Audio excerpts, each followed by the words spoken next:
আবারও ইরানের বিরুদ্ধে আমেরিকা ও ইসরায়েলের হামলার তীব্র নিন্দা জানিয়েছে রাশিয়া। বুধবার রাশিয়ার পররাষ্ট্র মন্ত্রণালয়ের মুখপাত্র মারিয়া জাখারোভা বলেছেন, এই হামলার মাধ্যমে আমেরিকা ও ইসরায়েল বেপরোয়া আচরণের দ্বারা আন্তর্জাতিক আইনের লঙ্ঘন করেছে।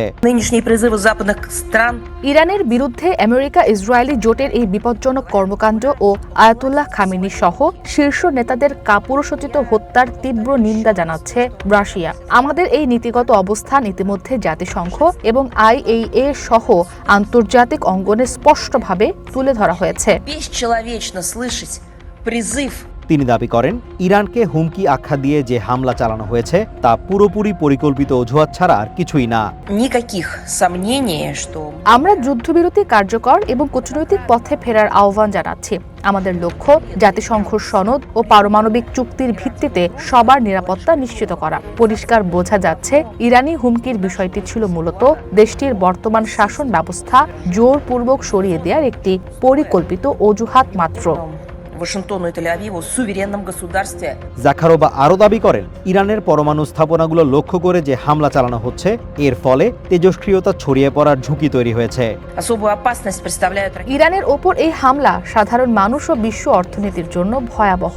বিমান চলাচল ও সরবরাহ ব্যবস্থা বিপর্যস্ত হওয়ায় জ্বালানির দাম ভয়াবহ মাত্রায় বেড়েছে। আবারও পারমাণবিক স্থাপনাগুলোকে লক্ষ্যবস্তু করা হচ্ছে, যা আন্তর্জাতিক চুক্তির লঙ্ঘন এবং এক ভয়াবহ তেজস্ক্রিয়তার ঝুঁকি তৈরি করছে। একই দিন ইরান পরিস্থিতি নিয়ে গভীর উদ্বেগ প্রকাশ করেছে চায়না। দেশটির 14th ন্যাশনাল কংগ্রেসের চতুর্থ অধিবেশনের মুখপাত্র লাউ কিনজিয়ান বলেছেন, বিশ্বজুড়ে একপাক্ষিক বল প্রয়োগের ফলে বিশ্ব ব্যবস্থা হুমকির মুখে পড়েছে। আমরা ইরানের সার্বভৌমত্ব এবং নিরাপত্তা রক্ষার উপর জোর দিচ্ছি এবং উত্তেজনা কমাতে অবিলম্বে সামরিক অভিযান বন্ধের আহ্বান জানাচ্ছি। মধ্যপ্রাচ্যে শান্তি ফেরাতে সংলাপের বিকল্প নেই, যেখানে চায়না দায়িত্বশীল ভূমিকা রাখতে প্রস্তুত। একটি ন্যায়সঙ্গত বিশ্ব ব্যবস্থা গড়তে জাতিসংঘের ভূমিকা আরও শক্তিশালী করার উপর জোর আরোপ করেন তিনি।